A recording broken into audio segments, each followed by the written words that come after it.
Comenzamos la 15ª sesión de nuestro seminario sobre fin, libertad y moral en el capítulo de qué quiere decir la moralidad. In nomine Patris et Filii et Spiritus Sancti. Amén. Sancta María, sede sapientiae, ora pro nobis. Bien, recordáis que en la sesión anterior habíamos estado hablando de la moralidad en su conjunto, de, digamos, lo que es la moralidad del acto, el acto moral, entendido de una manera global, y eso era la cuestión 18, y ahora teníamos que ver la cuestión 19 sobre la moralidad del acto interno. Antes de pasar a explicar los artículos de esta cuestión 19, recordad la distinción que habíamos hecho: acto interior, acto exterior. Para recordar esto, partí del ejemplo que ponía Aristóteles: quien roba para cometer un adulterio es más adúltero que ladrón. Diríamos, la materia de ese acto, del acto del robo, pues es quedarse con lo ajeno, pero la finalidad última de ese acto de robo es cometer un adulterio, con lo cual diríamos, en el caso del acto interior, se estaría refiriendo al adulterio, y el acto exterior se estaría refiriendo al robo y se referiría al objeto de ese robo. Aquí os decía que el acto exterior recibe su especie del objeto circa quam, en ese caso sería un acto de robo porque se está quedando esa persona con los bienes ajenos, pero el acto interior recibiría la especie del fin.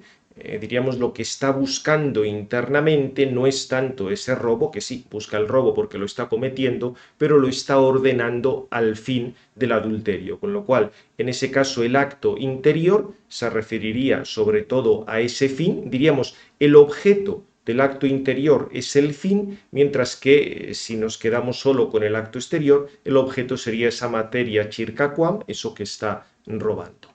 Bien, os recuerdo esto para que tengamos un poco las nociones de acto interior y acto exterior. Evidentemente es un único acto, solo que en ese acto tú, digamos, separas o distingues la parte más formal, que sería el acto interior, de la parte más material, el acto exterior. Bien, dicho esto, Santo Tomás, después de haber estudiado, recordáis en la cuestión 18, la bondad y malicia de los actos humanos en general, va a pasar ahora, en la cuestión 19, al acto interior. Ya hemos visto la diferencia y la relación, acto externo, acto interno, y para, diríamos, ver con más precisión cómo hay que hablar de la moralidad del acto interno, es muy importante que tengamos en cuenta la distribución de los artículos que nos va poniendo aquí Santo Tomás, porque si no, son bastantes artículos, son 10 y es muy fácil liaros. Fijaos que aquí podríamos hacer una doble división. Como siempre, sigo al padre Ramírez en toda esta organización de la suma. Diríamos, ¿cómo buscamos en su fundamento, de manera ontológica, esta distinción entre la bondad y malicia del acto interior? Y la base de esto va a ser el objeto. Por tanto, diríamos, de manera fundamental y ontológica, lo que nos va a dar esa distinción entre bondad y malicia del acto interior va a ser el objeto. Dirá que el objeto funda esa moralidad, y la moralidad del acto interno solo va a depender del objeto. Ahí no van a intervenir otras cosas. Recordad que ya habíamos dicho que si vemos un acto en su conjunto, el fin de ese acto es realmente lo que está buscando el acto interior. El que roba para adulterar es más adúltero que ladrón. O sea que diríamos, aquí digamos, mantenemos un poco lo que hemos visto antes, que la clave siempre para la moralidad es el objeto, pero en este caso tendremos que fijarnos en el objeto del acto interior. Esto sería un poco, diríamos, las dos primeras artículos donde va a hablar cómo fundamentamos esa distinción entre actos buenos y malos desde el punto de vista del acto interior. Pero luego podemos ver esto de manera formal. De manera formal quiere decir cómo se realiza en cada uno de los elementos que van interviniendo para esa distinción entre actos buenos y malos. Y los elementos que van interviniendo para el acto moral es, por una parte, la razón y por otra parte la voluntad. Desde el punto de vista de la voluntad, dirá Santo Tomás que para que tengamos esa distinción entre actos buenos y malos, dependemos de la razón humana, hay que seguir la razón, en concreto se está refiriendo aquí Santo Tomás a la razón práctica, pero esa razón humana tiene que depender de la razón divina o de la ley eterna. Y entonces luego vendrá la pregunta, ¿qué pasa si seguimos a la razón humana, pero esa razón humana no es conforme con la razón divina o la ley eterna? Eso es lo que va a tratar en los artículos 5 y 6. Con lo cual, digamos, para ver si el acto interno es bueno o malo, hay que tener en cuenta el aspecto de la razón práctica, se debe seguir a la razón, y por otra parte el tema de la voluntad. Nos va a explicar Santo Tomás que, hablando de ese acto interno de la voluntad, su bondad va a depender fundamentalmente de la intención del fin. Recordad que los medios dependían del fin, busco un medio, busco la cosa que se refiere al fin en razón del fin, con lo cual la bondad va a depender sobre todo de la intención del fin. Y luego Santo Tomás hará alguna reflexión sobre en qué medida influye pues la cantidad o la intensidad al desear el fin respecto a la cantidad o la intensidad al desear un acto concreto. Lo que pasa es que, igual que hemos visto antes, que la razón humana, que es fundamental para hablar de la moralidad de los actos, depende de la razón divina, la voluntad humana también va a depender de la voluntad divina. Tendrá que darse una conformidad respecto a la voluntad divina. Lo que pasa es que aquí Santo Tomás luego hará unas distinciones que van a ser muy importantes sobre cómo nos tenemos que conformar a lo querido por Dios. ¿Qué quiere decir que nos conformamos a lo querido por Dios? Que Dios no sea, quiere ahí una cosa y nos da como una papeleta, a ti te toca hacer esta cosa y a ti esta otra. No, veremos un poco cómo trata Santo Tomás este tema, que además esto luego el tema este de conformarse a la voluntad de Dios en lo querido tiene unas consecuencias enormes para la vida espiritual, ¿eh?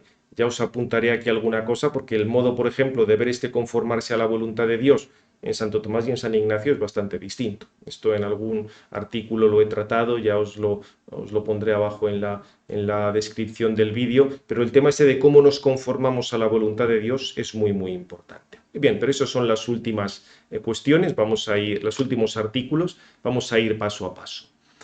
Lo primero, la moralidad de los actos internos en su fundamento. Ya en el artículo primero explica que la bondad de la voluntad y por tanto la bondad del acto interior depende del objeto, o sea, ese principio de que es el objeto el que marca la bondad de la voluntad. Aquí recuerda Santo Tomás que lo bueno y lo malo pertenecen per se a la voluntad, igual que lo verdadero y lo falso pertenecen per se a la razón. Entonces, un querer bueno y un querer malo son actos diferentes específicamente, son de especie distinta desde este punto de vista moral.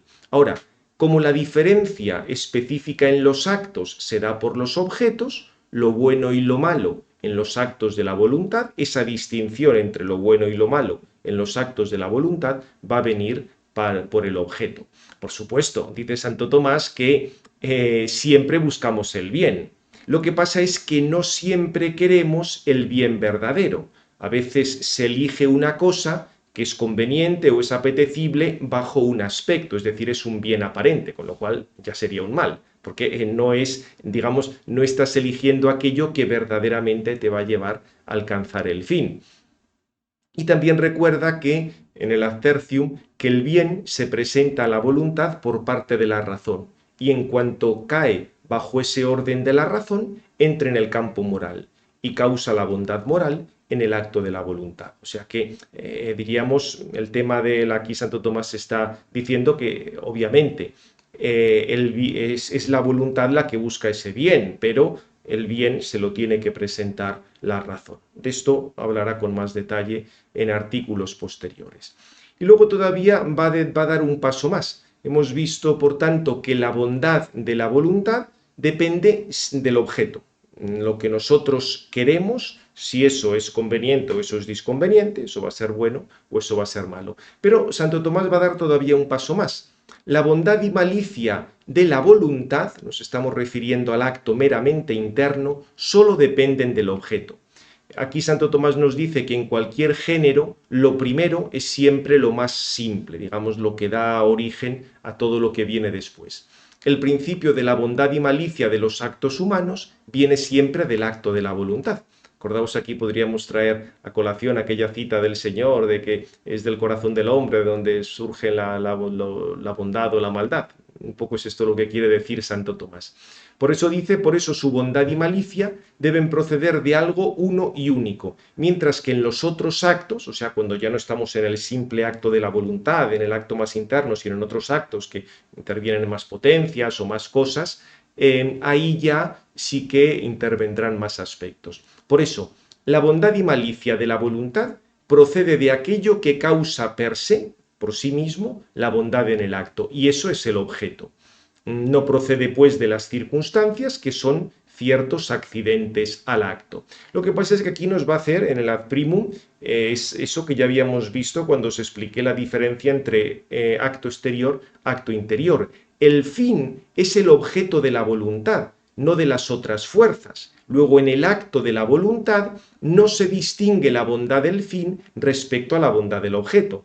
De nuevo, volver al ejemplo aquel del que roba para cometer un adulterio. Su fin es cometer el adulterio. Por eso tú puedes decir que el objeto del acto más profundo de la voluntad de esa persona es el adulterio. Con lo cual, en esa persona, como veis, el fin del acto de robo coincide con el objeto de la voluntad, que en el fondo es el adulterio. Aunque, por supuesto, diríamos, si no nos quedamos solo en ese aspecto tan profundo del acto más interior de la voluntad, ya intervendrían muchísimas otras cosas. La materia chircaquam, lo que está robando, otras circunstancias, etc. Pero si hablamos del acto interior de la voluntad, en lo más profundo, ahí el fin no se distingue del objeto.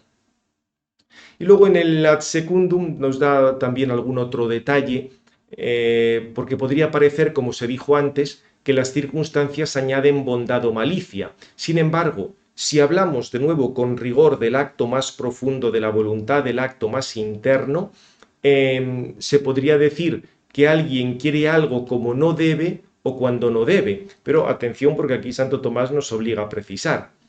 Que esta circunstancia se refiera a lo querido, es decir, que tú quieras algo como no debes o cuando no debes, si eso se refiere a la cosa querida, entonces ya la bondad en realidad no estaría queriendo lo bueno, porque quiere hacer algo cuando no debe ser hecho, luego ya no quiere el bien. O sea, si tú quieres una cosa, pero esa cosa, diríamos, no tiene la circunstancia adecuada, quiere decir que tú no estás queriendo aquello que es adecuado, que ya tu fin no está siendo adecuado. Con lo cual volvemos a lo que hemos dicho antes.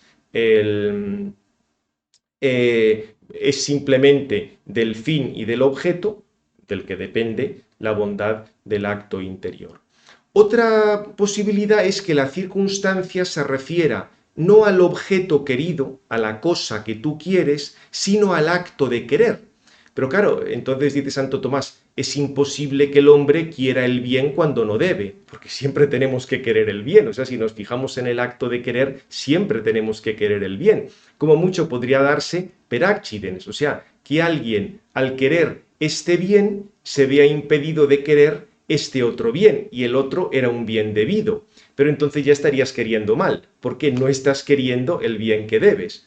Volveríamos al tema de que estás queriendo un bien que realmente solo es un bien aparente, no sé, tú quieres ir a darte un paseo, pero esta es la hora del estudio. Sí, dar un paseo es un bien, pero claro, tú ahora lo que tienes que querer es el estudiar, con lo cual diríamos, si nos centramos en el acto interno del querer, si no se está queriendo aquello que se debe, ya realmente quiere decir que se está cayendo en el mal, porque no queremos el bien que debemos querer. Y lo mismo habría que decir respecto, o sea, es algo, nos pasaba algo parecido con la ignorancia.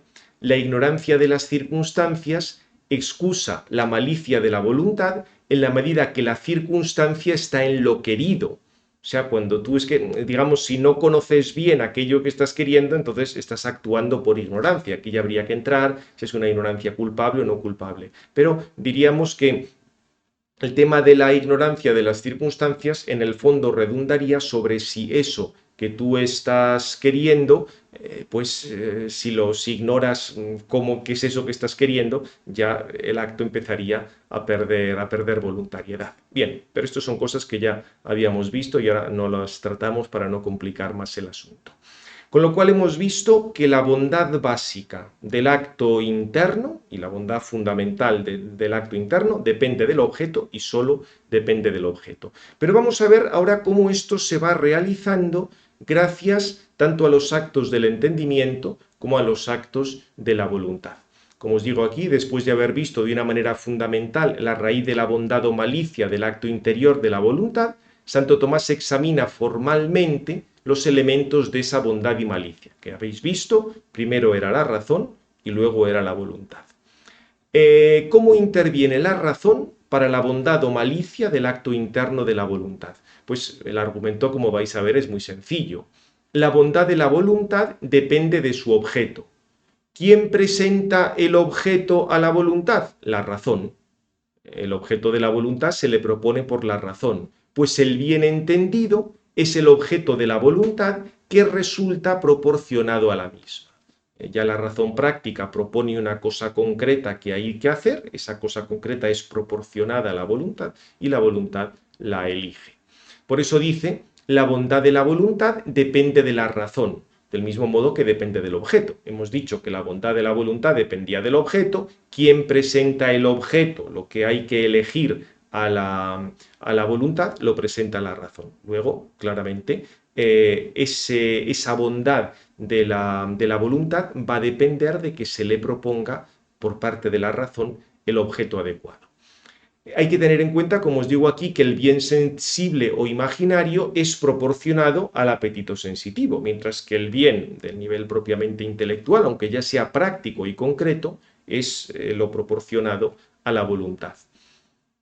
En el ad primum precisa que el bien bajo la razón de bien pertenece antes a la voluntad que a la razón, sí, pero antes de que se le proponga como bien, tiene que tener el aspecto de verdadero, porque primero tiene que ser aprehendido por la razón y luego puede ser presentado a la voluntad.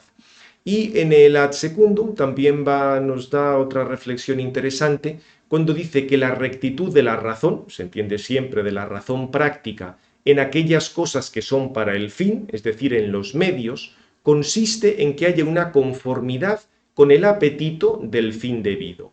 O sea, la razón es recta cuando aquello que se propone está conforme al apetito, a esa tendencia, a esa búsqueda de un fin debido. Y aquí es donde interviene la prudencia. Pero por otra parte, el mismo apetito del fin debido, o sea, el que se apetezca el fin adecuado, eso presupone que antes conozcas tú el fin, y para conocer el fin te hace falta la razón. O sea que, evidentemente, para que la prudencia actúe, tienes que tener un apetito adecuado, tienes que apetecer aquellas cosas que realmente son buenas, porque si no la prudencia no puede actuar. Pero para poder apetecer esas cosas que son buenas, tienes que tener claro lo que es el fin, porque si no sabes lo que es el fin que buscas, ya sea el fin último, ya sea el fin intermedio, pues evidentemente no vas nunca a hacer el bien. Lo que pasa es que esta razón práctica, depende de una razón superior que es la razón divina.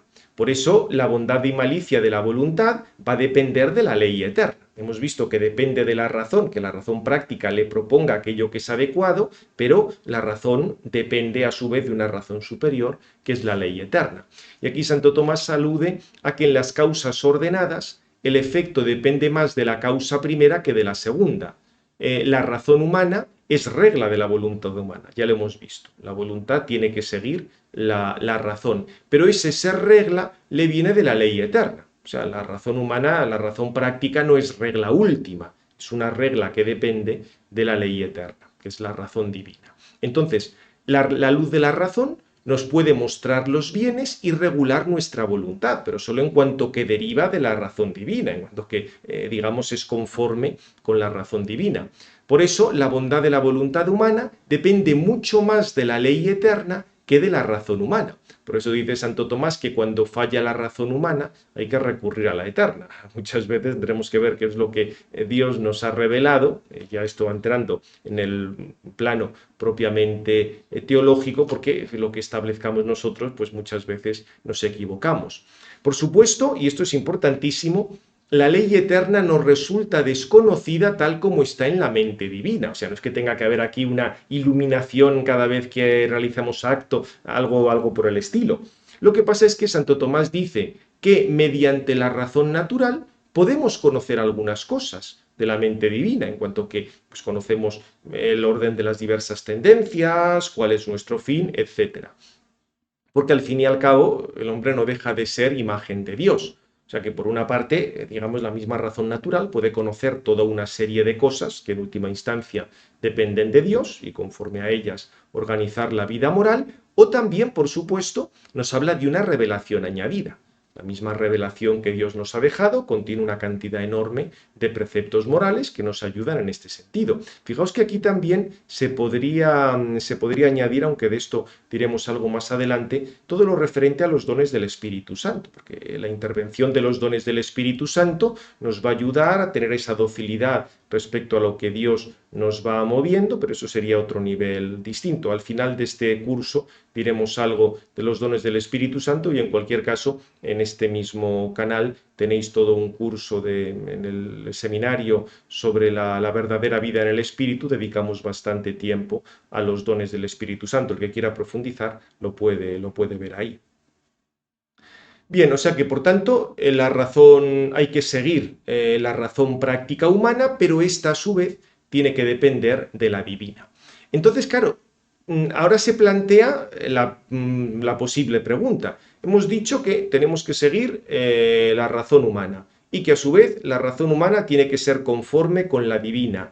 Pero ¿qué pasa si la voluntad sigue a una razón humana, pero esa razón humana es errónea porque se ha apartado de la razón divina? Ese acto es moral, es inmoral, es bueno, es malo. Santo Tomás nos dice que esta pregunta, si la voluntad que sigue a la razón, o sea, qué pasa con la voluntad que sigue a la razón humana que yerra por apartarse de la razón divina, Santo Tomás dice que esta es la misma pregunta que si la conciencia errónea obliga. Es decir, tú tienes una conciencia, tienes una determinada razón práctica, pero resulta que eso es incorrecto, porque es contrario a la ley divina. Pero tú estás convencido de que eso es verdad. ¿Qué pasa? ¿Tienes que seguir esa conciencia? ¿No tienes que seguir esa conciencia? ¿Qué hay que hacer ahí? Pues bien, Santo Tomás explica que el objeto de la voluntad es lo que es propuesto por la razón. Por eso, incluso algo bueno puede recibir la condición de malo, o algo malo puede recibir la condición de bueno por la aprehensión de la razón. Por ejemplo, abstenerse de la fornicación es un bien, pero la voluntad se dirige a este bien en la medida que es propuesto por la razón.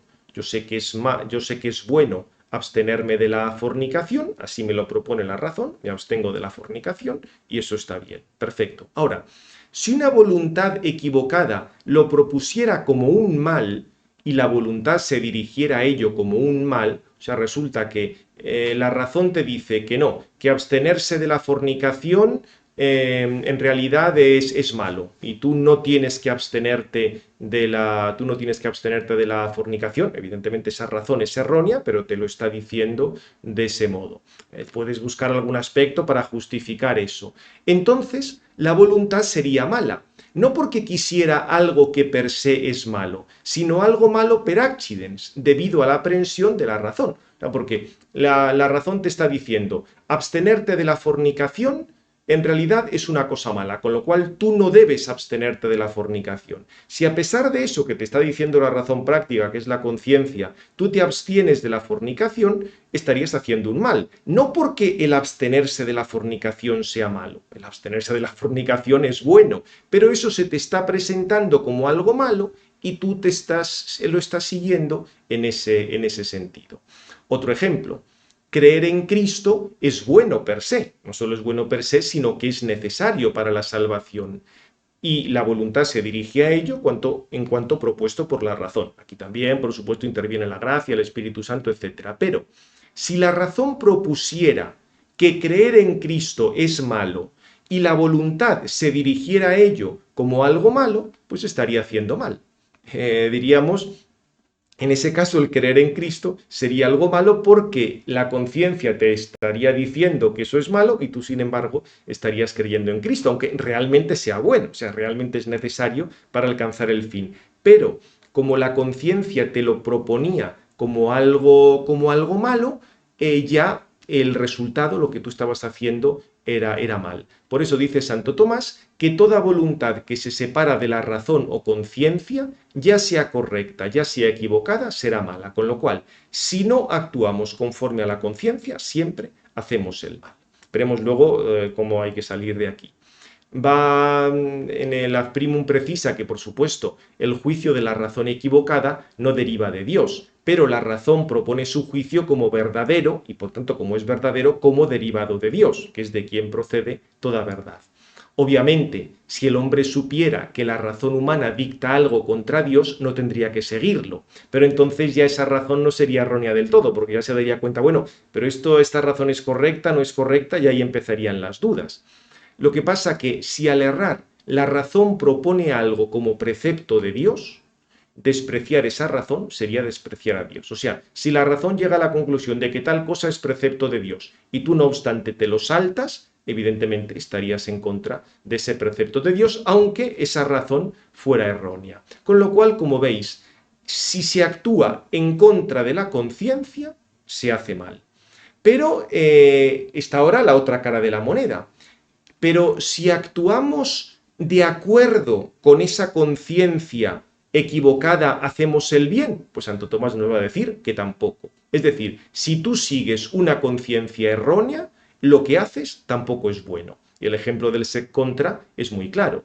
La voluntad de los que mataban a los apóstoles era mala, pero pensaban que era por agradar a Dios. Y no es que, digamos, los que mataban a los apóstoles estaban haciendo un bien porque seguían su conciencia, no, estaban haciendo un mal porque estaban matando a los apóstoles, por muy a su conciencia que siguieran. Aquí Santo Tomás nos advierte que en este artículo se responde al problema de si la conciencia errónea excuse de pecado. Y esto a su vez nos lleva al tema que ya se trató antes, de si la ignorancia causa lo involuntario. Evidentemente, si la ignorancia causa lo involuntario, entonces ya no se daría razón ni de bien ni de mal. O sea, si estamos en un acto que es completamente involuntario, ya no es un acto humano, con lo cual ya no es ni bueno ni malo, con lo cual nos salimos del tema. Ahora, si la ignorancia es de algún modo querida, ya sea de manera directa, ya sea de manera indirecta, no causaría lo involuntario. Porque sí, dices, la ignorancia causa lo involuntario, sí, pero es que esa ignorancia a su vez es voluntaria, con lo cual ya el argumento este no vale. La ignorancia es directamente voluntaria cuando un acto de voluntad es el que produce esa ignorancia, mientras que es involuntario cuando se daría por negligencia, por la cual alguien no quiere saber lo que tiene que saber, haya habido simplemente negligencia. Aquí Santo Tomás nos hace alguna precisión. Si la razón o la conciencia se equivocan por un error voluntario, directa o indirectamente, entonces ese error no excusa para evitar que la voluntad que esté de acuerdo con esa conciencia errónea sea mala. Es decir, si tú sigues una conciencia errónea, pero tú tienes la culpa de que esa conciencia sea errónea, sigues haciendo un mal. Ahora, si el error que causa lo involuntario proviene de alguna circunstancia, sin que haya habido negligencia, entonces ese error sí que excusaría y tendríamos que la voluntad concorde con la conciencia errónea no sería mala, porque diríamos es un error que te ha excusado, o sea, hay ignorancia, es una ignorancia completamente involuntaria y tú ahí no serías culpable. Ojo, el que no seas culpable no quiere decir que eso sea un acto meritorio, simplemente es que está actuando la ignorancia, si actúa la ignorancia no tenemos voluntariedad y por tanto no estaríamos ante un acto humano. O sea que la voluntad en ese caso, la voluntad concorde con la conciencia errónea no sería mala, pero acordaos que el que no sea mala no quiere decir que sea bueno, porque para que algo sea bueno, el bien hacen falta todos los aspectos. Entonces aquí Santo Tomás se encuentra que hay un problema. Dice el siguiente argumento. Hemos dicho en el artículo anterior ¿Qué es mala? La voluntad que no quiere seguir la conciencia, aunque esa conciencia sea errónea. Y uno podría decir, entonces, si seguimos siempre la conciencia, hacemos el bien aunque sea errónea. Santo Tomás dice no, porque acordaos el principio que hemos visto antes. El bien viene de una causa íntegra, mientras que con que haya un solo defecto, eso ya produce el mal. Para que algo sea bueno, tiene que ser bueno en todos sus aspectos. En cuanto aparezca algún defecto, eso ya causa el mal. Entonces, ¿cómo salimos de la situación anterior? Pues Santo Tomás aclara. En la situación de una conciencia errónea, si se sigue la conciencia errónea, se hace un mal. Y si no se sigue, también se hace un mal. ¿Cuál es la solución? Salir de ese error, salir de la conciencia errónea. Santo Tomás dice que es algo parecido a quien tiene la intención de vanagloria. Si tu intención es la vanagloria, quedar bien, lo que ahora llaman el narcisismo, todas estas cosas, si haces lo que debes hacer por vanagloria, pecarías. Y si no haces lo que debes hacer, por evitar esa vanagloria, también pecarías. ¿Cuál es la solución? Cambiar la intención de vanagloria. ¿Cuál es la intención? Salir de esa conciencia errónea. Por eso es tan importantísimo el tema de la formación correcta de la conciencia, y para eso tenemos no solo la recta razón, sino de una manera muy especial la revelación, para que nuestra conciencia esté adecuada a la verdad. O sea que, como veis, ya digo, creo que estas enseñanzas son muy importantes, porque si tú no sigues la conciencia, vas a hacer un mal. Pero si sigues la conciencia errónea, no vas a hacer un bien. Como mucho podrás estar excusado del mal, suponiendo que esa conciencia errónea no sea culpable, pero desde luego un bien no vas a hacer. La solución, por tanto, es salir de esa conciencia errónea y que tu conciencia sea correspondiente pues, con la razón divina, con la ley natural, con la revelación, etc. Bien, creo que esto, como veis, es bastante profundo, tiene su complejidad, podéis leerle el texto propio de Santo Tomás, pero creo que las ideas básicas son claras. Pasamos ahora al otro aspecto. Hemos dicho que para la bondad del acto interno de la voluntad hacía falta la razón práctica, todo esto que hemos indicado. Y ahora vamos a ver el otro aspecto, la voluntad. Tras estudiar la razón en la moralidad del acto interno, pasa en el artículo 7º a la voluntad, en concreto a la intención del fin, de la cual depende la bondad de la voluntad. Recordad que de la intención dependían luego los otros actos que son hacia el fin. Solo que hay que distinguir, aquí Santo Tomás recuerda, la distinción entre una intención antecedente y concomitante.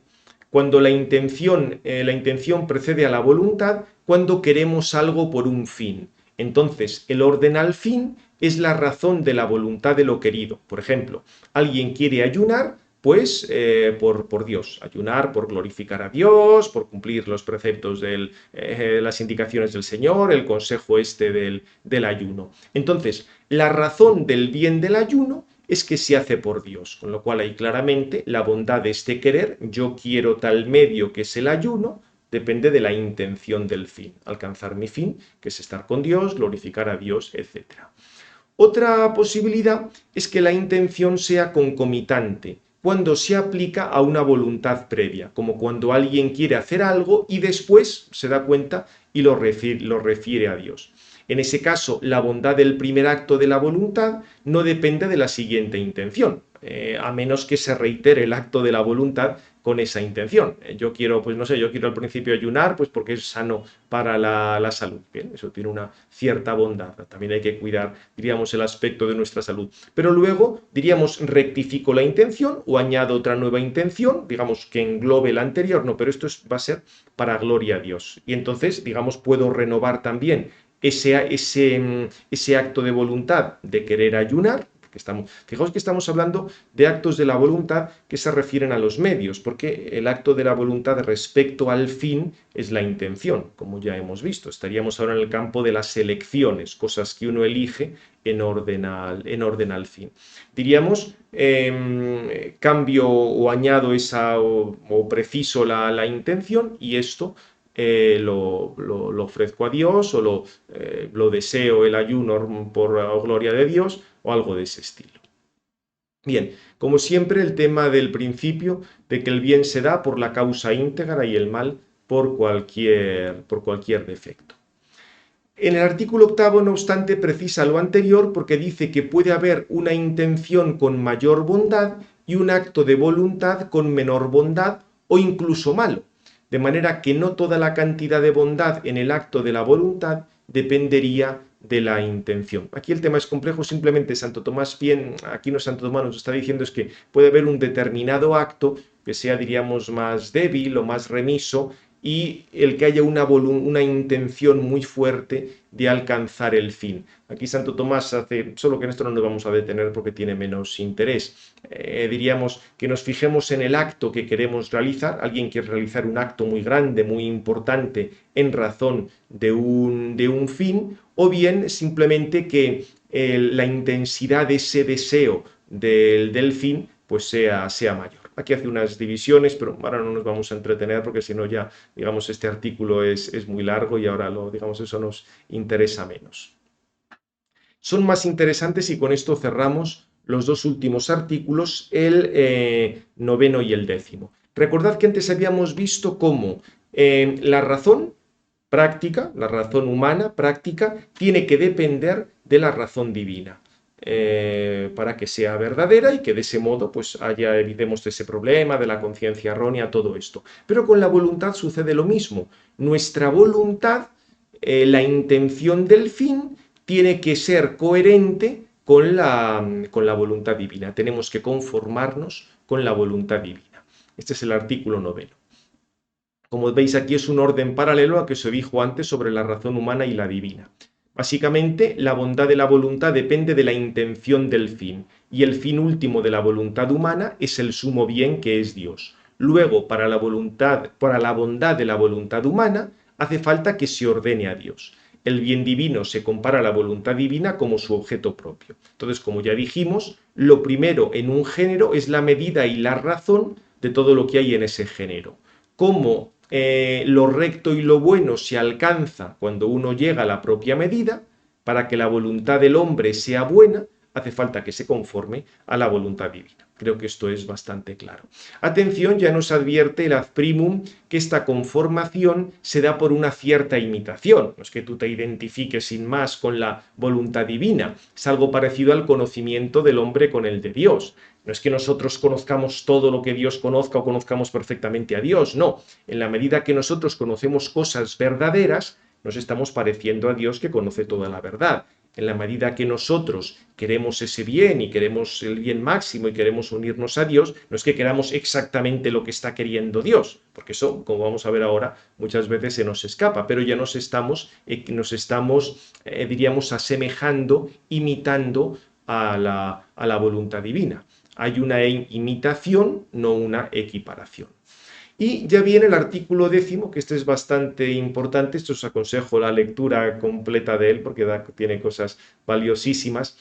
Aborda la cuestión de si este conformarse con la voluntad divina quiere decir siempre querer lo mismo que Dios quiere. En terminología técnica, si tenemos que conformarnos con Dios imbólito, en lo querido. Más adelante los escolásticos llamarán a esto, a lo que Santo Tomás llama conformarse con Dios imbólito, en lo querido, imbólito materiali. La complejidad del artículo, fijaos, se ve porque en la Suma Teológica recordáis que hay una serie de objeciones, un sed contra y luego se contesta. Aquí hay 3 objeciones en un sentido y otras 3 en otro, o sea que, como veis, la cosa es bastante compleja, aunque no podemos entrar en todo. Aquí el punto de partida es que la voluntad se dirige al objeto tal como se lo propone la razón, pero puede haber cosas que sean consideradas buenas en un aspecto y malas en otro. Puede darse el caso de que alguien quiera que algo sea bajo una razón buena y entonces su voluntad buena, pero otro puede querer que esa misma cosa no sea porque le está considerando en un aspecto malo. Y por ello esa otra voluntad también sería buena. O sea, la voluntad del que quiere que algo sea sería buena. Y la voluntad del que quiera que algo no sea también sería buena porque se está fijando en otro aspecto. Fijaos el ejemplo. Un juez que quiere condenar a un ladrón lo hace por justicia y su condena es buena. Pero la familia considera que esa condena es dolorosa porque, claro, si condenan al ladrón se quedan sin un duro y no tienen recursos. Con lo cual su voluntad también es buena. Entonces, Santo Tomás explica que en la medida que la aprehensión del entendimiento y la razón es más común, la voluntad se dirigirá a un bien más común. En el ejemplo anterior, el juez tiene en cuenta el bien de la comunidad. En el caso de la familia, los familiares del ladrón tienen en cuenta el bien privado de la familia. Entonces, llevando esto a nuestro tema, Dios es el que conoce el bien de todo el universo como creador y gobernador, y todo lo quiere bajo la razón de bien común, que es su bondad y que Dios es el bien para todo el universo. En cambio, la criatura aprehende un bien particular según su naturaleza. Puede darse entonces que el bien según su razón particular no sea un bien según la razón universal, o viceversa. Entonces puede darse el caso que una voluntad buena quiera algo según la razón particular, pero Dios no lo quiere según la razón universal. Lo que pasa es que, digamos, nunca es recta la voluntad de un hombre que quiere un bien particular sin referirlo al bien común como a su fin, pues del fin se debe tomar siempre la razón formal de querer los medios. Por eso, la voluntad humana materialmente quiere un bien, pero formalmente lo que siempre debemos querer es el bien divino. Por eso, la voluntad humana debe conformarse a la divina en lo querido formalmente, con el bien divino común. O sea, la razón que tienes que tener tú para querer cualquier cosa debe ser el bien común y el bien divino, pero no materialmente, entre otras cosas porque no sabemos exactamente qué es lo que Dios quiere en cada momento. Nosotros no aprendemos ese bien común. Por otra parte, Santo Tomás dice que la voluntad humana también se conforme a la voluntad divina en otros aspectos. Por una parte, en cuanto que en la razón común de lo querido, porque queremos todas las cosas en razón del fin último, que es Dios, igual que Dios quiere todas las cosas en razón de sí mismo, que es para él su fin último, con lo cual en eso coincidimos con Dios. Y respecto a lo querido materialmente, Santo Tomás dice que nos conformamos con la razón, con la voluntad divina, en razón de causa eficiente. ¿Por qué? Porque Dios nos ha dado una naturaleza con inclinación propia, o por la razón que tenemos, aprendemos particularmente una cosa, y de ahí nos viene querer tal bien. Por eso dice Santo Tomás que la voluntad del hombre se conforma con la divina en cuanto que el hombre quiere lo que Dios quiere que ese hombre quiera, porque tenemos una naturaleza que en última instancia depende de Dios. Cuando actuamos conforme a nuestra naturaleza, cuando queremos conforme a nuestra naturaleza, estamos queriendo lo que Dios quiere que nosotros queramos. Se entiende la naturaleza, no los efectos del pecado original. Y también puede haber una conformidad según la causa formal, en el sentido de que el hombre quiere las cosas, o deberíamos quererlas, por caridad. Con lo cual, cuando hacemos las cosas por caridad, nos estamos conformando a la voluntad divina, porque la caridad, diríamos, Dios se ama perfectamente a sí mismo, hacemos las cosas por amor a Dios, estamos conformándonos con la bondad divina y con la voluntad divina. Recuerda que en este mundo no conocemos en concreto lo que Dios quiere, al contrario de lo que sucederá en la gloria. Y también en el Ad Primum de la segunda serie explica que conforma más su voluntad una persona con Dios cuando conforma su voluntad en cuanto a la razón de lo querido, en el volitum formaliter, que en cuanto a la cosa misma querida, en el volitum materialiter, porque siempre la voluntad se va a dirigir más al fin, la razón, la forma por la cual queremos, que a los medios para el fin. Y también dirá que la especie del acto se establece más por la ratio del objeto que por lo material que hay en el objeto. Fijaos que esto luego tiene bastante importancia, porque cuando decimos, no, hay que actuar conforme a la voluntad de Dios, y uno viene una medium o un medium y te dice, no, la voluntad de Dios para ti es tal cosa. Esto carece de sentido. En Santo Tomás, tú cumples la voluntad de Dios cuando estás actuando por caridad. Por eso fijaos que puede darse el caso, es interesante cuando Santo Tomás habla, por ejemplo, de la discordia entre Pablo y Bernabé, que cualquiera de los dos estaban cumpliendo la voluntad de Dios, aunque hicieron cosas distintas, porque cada uno percibía algo diverso y ambos actuaron por caridad. El problema que a veces se ha dado es que cuando se entiende que Dios no actúa sobre la voluntad, se puede decir, no, la voluntad de tal persona, de Dios para tal persona, es que se meta monja, pero resulta que no le hace caso, luego no está cumpliendo la voluntad de Dios. Ojo, ojo, porque con esta argumentación estás presuponiendo que la voluntad de Dios no interviene sobre la voluntad de la persona. Aquí entran multitud de cosas sobre el discernimiento, pero sobre esto os dejo también alguna cosa que escribí en este último artículo sobre la comparación entre San Ignacio y Santo Tomás, y podéis ver ahí un poco el diverso modo de plantear estas cuestiones. Pues terminamos ya, que este vídeo nos ha quedado un poco más largo de lo habitual. Gloria al Padre, al Hijo y al Espíritu Santo, como era en el principio, ahora y siempre, por los siglos de los siglos. Amén. En nombre del Padre, del Hijo y del Espíritu Santo.